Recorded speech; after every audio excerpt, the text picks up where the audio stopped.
Test 2. You will hear a number of different recordings, and you will have to answer questions on what you hear. There will be time for you to read the instructions and questions, and you will have a chance to check your work.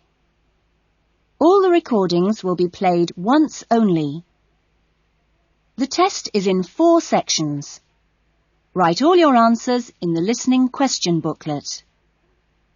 At the end of the test, you will be given 10 minutes to transfer your answers to an answer sheet. Now turn to Section 1. Section 1. Gavin, a newly arrived student, wants to insure the contents of his apartment. He calls an insurance agent to ask for information. First, you have some time to look at questions 1 to 6.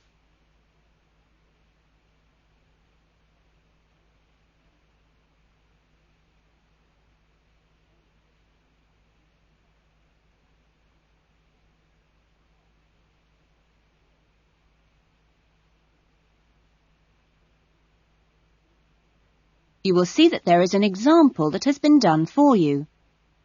On this occasion only, the conversation relating to this will be played first.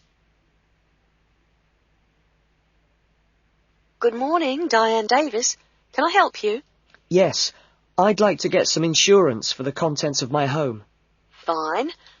When did you move into the house? A couple of weeks ago. And, it's an apartment, actually. I was told by the landlord that it would be a good idea to get some insurance for the furniture and other personal possessions. Gavin moved into his apartment 2 weeks ago, so B has been circled. Now we shall begin. You should answer the questions as you listen, because you will not hear the recording a second time. Listen carefully to the conversation and answer questions 1 to 6. Good morning, Diane Davis. Can I help you? Yes, I'd like to get some insurance for the contents of my home. Fine. When did you move into the house? A couple of weeks ago. And, it's an apartment, actually. I was told by the landlord that it would be a good idea to get some insurance for the furniture and other personal possessions. Fine. Well, let's get some details. What kind of apartment is it? It's a 2-bedroom apartment. Huh? What floor is it on? Why do you need to know that? Because it affects the cost of the insurance. An apartment on the ground floor isn't as protected as others, and there's more chance of a break-in. Really? I didn't know that. It's on the second floor. Second. And how much is the rent? It's $615 per month. Good. And where is it located? In Biggin Street, South Hills. I see. And what things did you want to insure? Well, what do you recommend? Well, the most important things are those which you would normally find in a home. Things like the television, fridge, and so on. I see. Well, I've got a fridge and a stereo system, which I've just bought from a friend. And how much did you pay for the fridge? $450. 50 or 15? 50. And the stereo system cost $1,150. Have you got a television? Yes, but it's very old and not worth much. Okay. Well, is there anything else you want to insure? Yes. I've got a couple of watches and my CDs and books. How much do you think they're worth? The watches are worth $1,000. For both of them? No, each one. And altogether, the CDs and books cost me about $400. Okay. So the value of everything you want to insure is $4,000. How much will the insurance cost? Let me see. $4,000 divided by plus 10%. Right. So, this kind of insurance, that's private contents insurance, it comes to $184 for a 12-month period. $184? Well, that sounds pretty good. Okay, I'll take that policy. Before the conversation continues, you have some time to look at questions 7 to 10.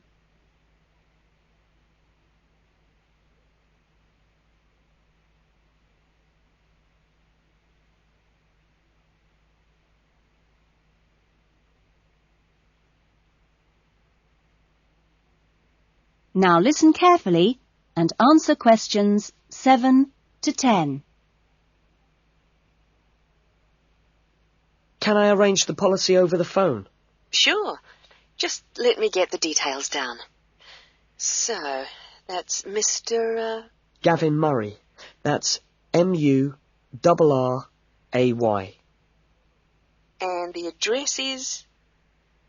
It's 16C, Biggins Street, South Hills. Okay. 16C, Biggins Street, South Hills? That's right. It's 2 words. South Hills. And your date of birth is? 12th of November, 1980. And your contact number? Home phone number is 9872 4855. Right. And, you're Australian? No, I was born in London, although my mother is from Tasmania. Oh, really? Whereabouts? Hobart. I see. Interesting place. Now, are you working at the moment? No, I'm a full-time student at Sydney University. Right. Good. That is the end of section 1. You will now have half a minute to check your answers.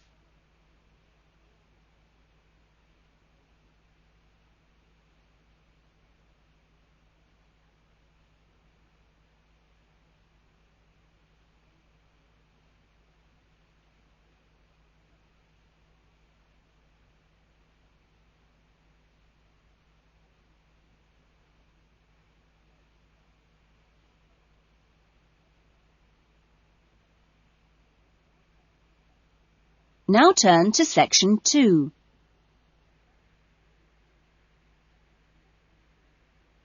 Section 2. You will hear an address by the college president welcoming new students to a residential college. First, you have some time to look at questions 11 to 14.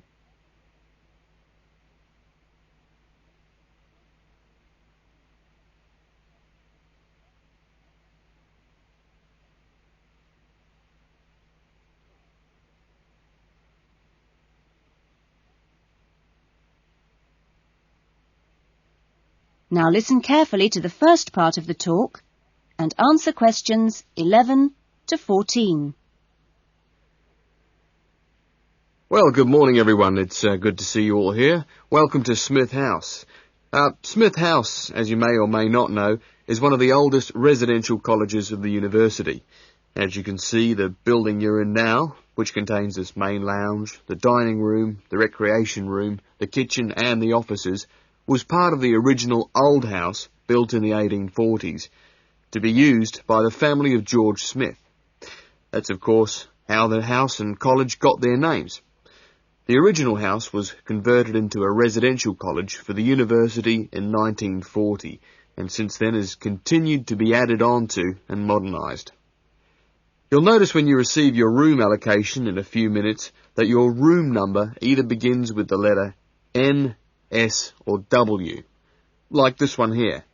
The first letter refers to the 3 wings of the college, which come away from this main building. Of course, the letters represent the 3 directions, in this case, north, south and west. Each wing has 2 floors, and so the next number you see is either 1 or in this case 2, and this indicates which floor your room is on. The number after that is your individual room number. So it's quite simple to find any room by going to the right wing, then floor, and then room number. Before you hear the rest of the talk, you have some time to look at questions 15 to 20.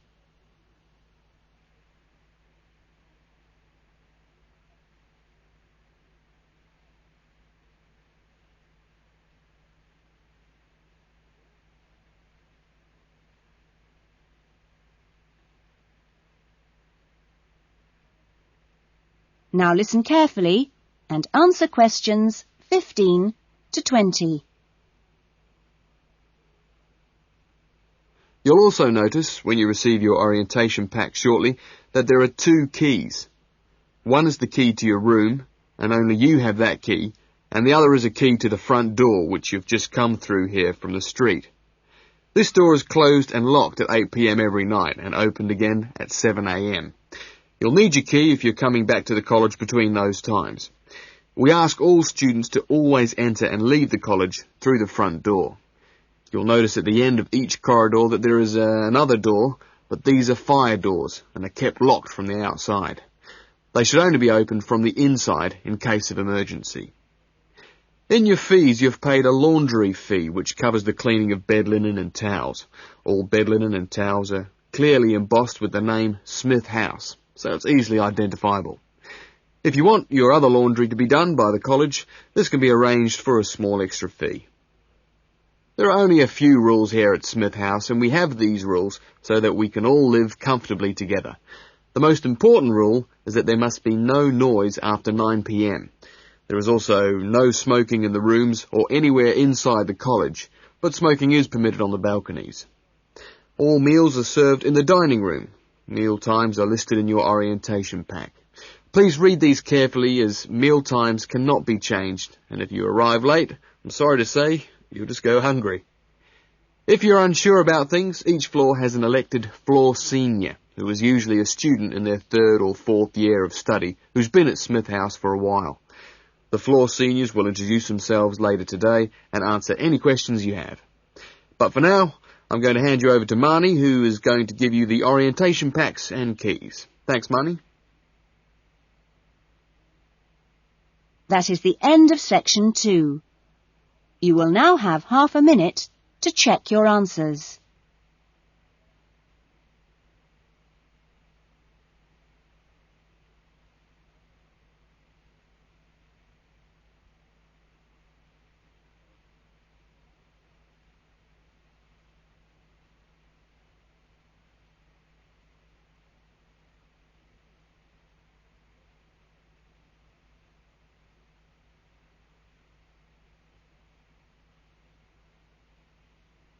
Now turn to section 3. Section 3. You will hear a conversation between 2 students, Lynn and Robin, who are discussing an assignment. First, you have some time to look at questions 21 to 30.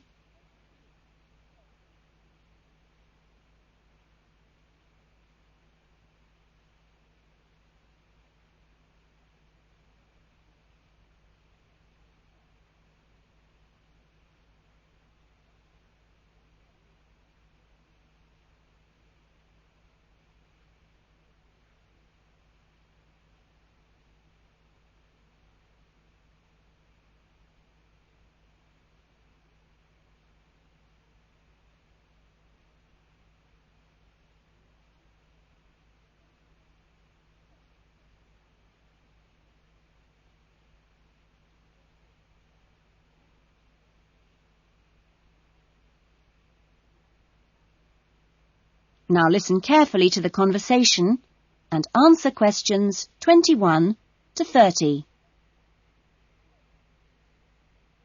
That essay we have to write, the one on how children learn through the media, How are you planning to write it?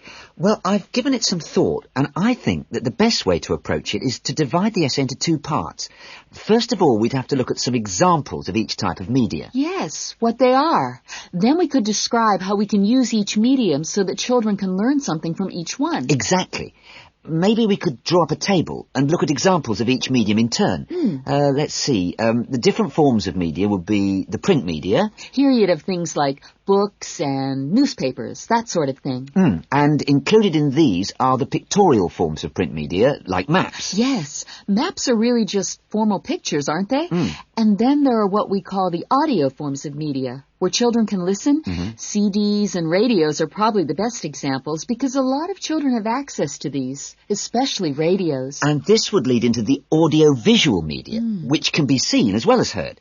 Film, television, and we mustn't forget videos. Yes, but there's a final category as well. Computers that make up the so-called electronic media. In the United Kingdom and Australia, they say that 1 in 3 families has a computer now. Yes, I believe it. Well, that's a good list to start with. We're really getting somewhere with this essay now. So let's move on to when each type of medium could be used. I guess we could start by trying to identify the best situation for each type of media. What do you mean? I'm talking about whether each medium should be used with different size groups. For example, we could look at pictures and ask whether they're more useful for an individual child, a few children together, or a full class. In this case, I'd say pictures are best with individual children because they give them an opportunity to let their imaginations run wild. Yes, I see. Let's take tapes next. Although tapes look ideal for individual children, I feel they're best suited to small group work. This way, children don't feel isolated because they can get help from their friends. Computers are the same. I think they're better with small numbers of children, and they're hardly ever useful with a whole class. Videos, however, are ideal for use with everyone present in the class, especially when children have individual activity sheets to help them focus their minds on what's in the video. And what about books? What would you recommend for them? Books are ideal for children to use by themselves. I know they're used with groups in schools, but I wouldn't recommend it. Other pictorial media like maps, though, are different. I'd always plan group work around those. Give the children a chance to interact and to share ideas. I agree. Teachers often just leave maps on the wall for children to look at when they have some free time. But kids really enjoy using them for problem solving. Yes. Different people have different ideas, I suppose. Yeah, and different teachers recommend different tools for different age groups. That is the end of section 3. You will now have half a minute to check your answers.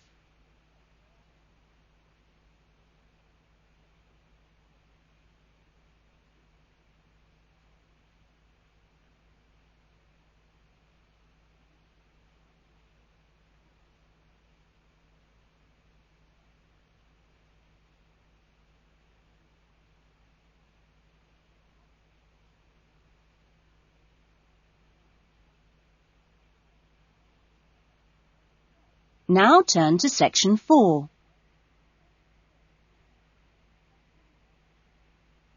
Section 4. You will hear a lecturer talking to a group of students at the beginning of a course in rural development. First, you have some time to look at questions 31 to 40.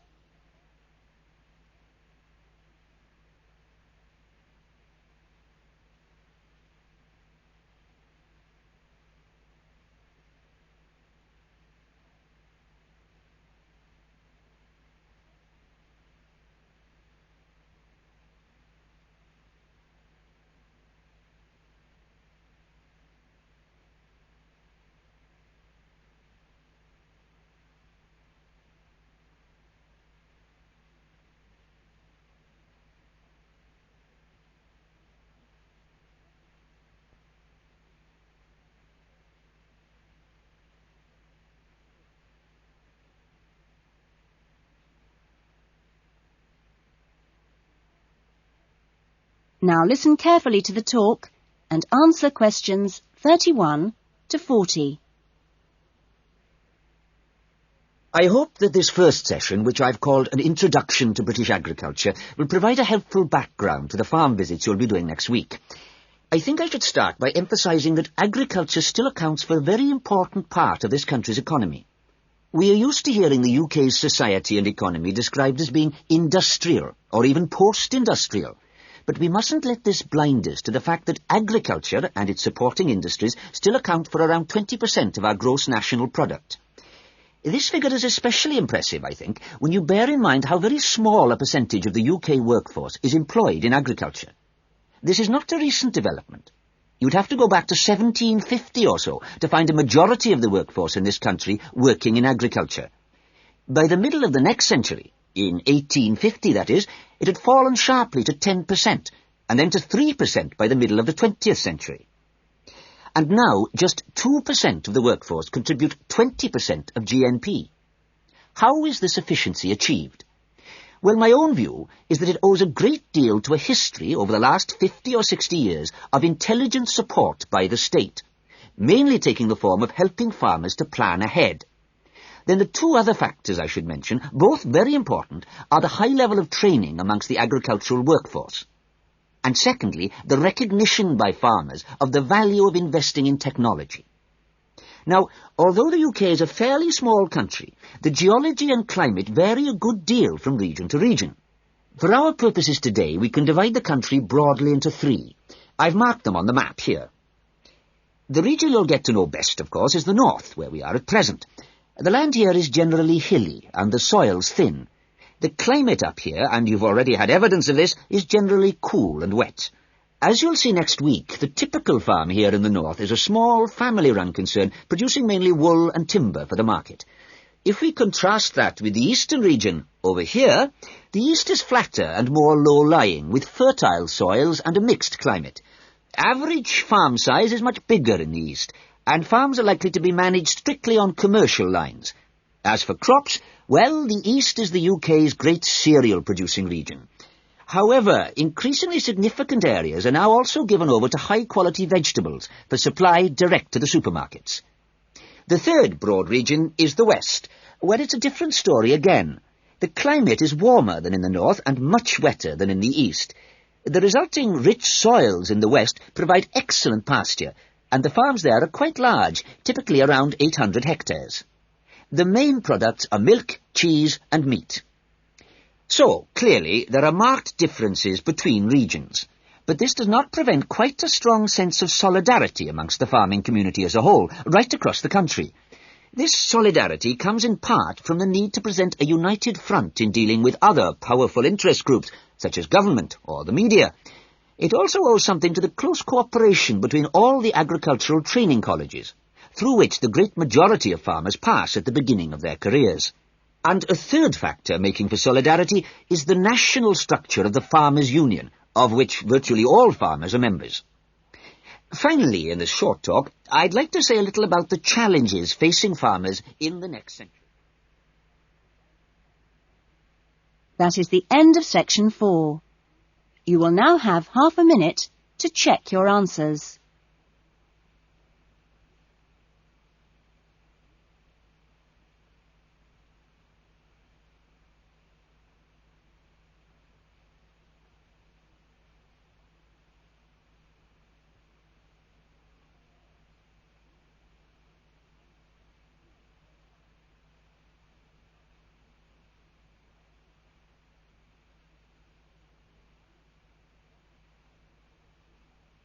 That is the end of the listening test.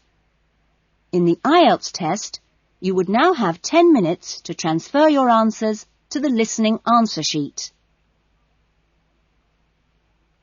That is the end of side 2.